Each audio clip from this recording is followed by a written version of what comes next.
Pierre Palmade. Pourquoi la Cour d'appel de Paris a finalement décidé de le placer en détention provisoire?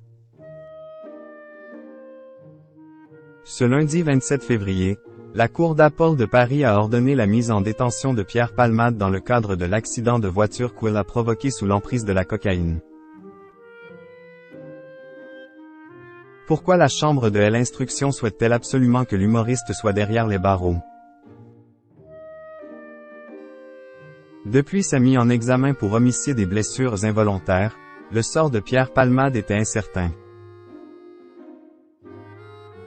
Alors que le parquet de Melun avait requis son placement en détention provisoire, le juge des libertés et de la détention avait préféré son placement sous contrôle judiciaire avec un bracelet électronique.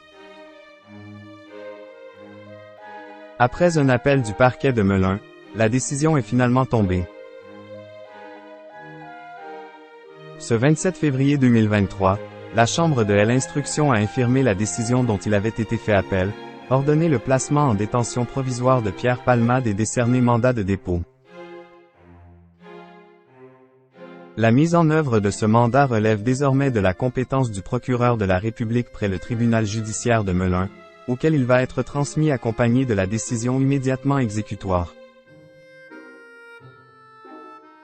Peut-on lire dans un communiqué du parquet général de la Cour d'appel de Paris. Pierre Palmade incarcéré pour 2 raisons. L'humoriste de 54 ans va donc devoir être placé derrière les barreaux dans le cadre du grave accident de voiture qu'il a provoqué le 10 février dernier sur une départementale de Seine-et-Marne et sous l'emprise de cocaïne. Un grand retournement de situation pour Pierre Palmade qui est soigné à l'hôpital du Kremlin-Bicêtre après avoir été victime d'un AVC, ce samedi 25 février. Reste à savoir quand le comédien sera en état d'être placé en détention. Selon des informations de RMC, la Cour d'appel de Paris a pris cette décision pour 2 raisons très importantes aux yeux de la justice. Le média a tout d'abord évoqué le risque de réitération.